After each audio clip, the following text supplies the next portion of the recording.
Ассаламу алейкум, урматтуу YouTube көрүүчүлөр, жалпы эле Алам Кабар каналыбыздын катталуучулары, амансыздарбы туугандар, кандайсыздар? Бизди сураган жандарга сиздерден чоң Аллах разы болсун. Бизде баары жакшы буюрса, эмне себептен күнүмдүк валюталарды көрсөтпөй калдың деген жандарга бүгүн буюрса сиздерге 2023 жылдагы 7 февраль күнүндөгү ноокаттагы валюта курстарын тааныштырабыз. Бир аз себептер менен сиздерге кызматыбыз болбой атат, аны туура түшүнөсүздөр. Буюрса мындан ары дагы колубуздан келишинче кызматтарды кылабыз. Анда эмесе бүгүнкү курстар кандай болду, сиздер менен биргеликте чогуу таанышып көрөлү. Туугандар, бул чыгарылышты мына ушул компания банктан баштайлы. Бул жерде сатып алуусу доллар 86.30, евро 93.40, рубль болсо 1.21,5 экен. 1000 рублиңиздер 1215 сом болуп турган кезде.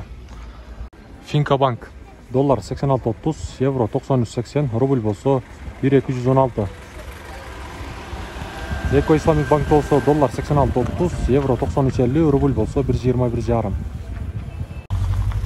Азия банк боюнча айтсак, доллар 86.30 бул жерде, евро 93.30, рубль болсо 1.215. Доскреда банк болсо доллар 86.30, евро 93.00, рубль болсо 1.21,5 бул жерде. Коммерциялык Кыргызстан банк болсо доллар 86.30, евро 93.50, рубль болсо 1.21,5 бул жерде. Эми болсо акча алмаштыруучу жерди көрсөтөлү туугандар, обменка. Валютчуктерде доллар 86.30, рубль болсо 1.20. Кийинки обменка дагы мына ушундай, доллар 86.20, рубль болсо 1.20.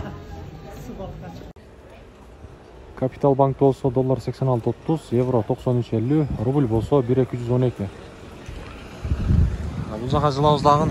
Эми сиздерге байчу банк көрсөтүп коелу туугандар.